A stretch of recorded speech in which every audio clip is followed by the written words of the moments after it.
Hello everyone, welcome to Princess Jen channel.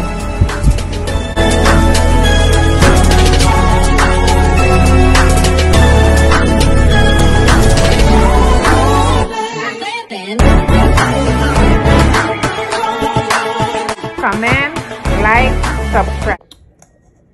Hey guys, today I just want to share with you my new recipe, lentils rice in my rice cooker.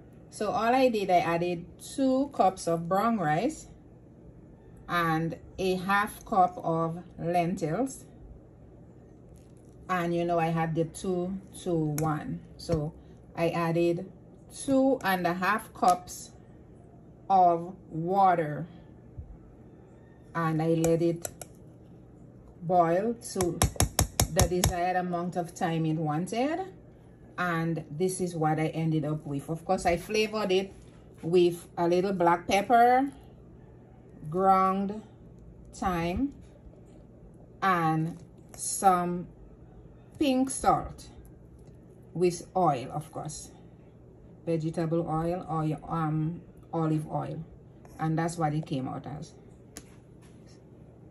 Lentils rice. Thanks for watching. Please subscribe.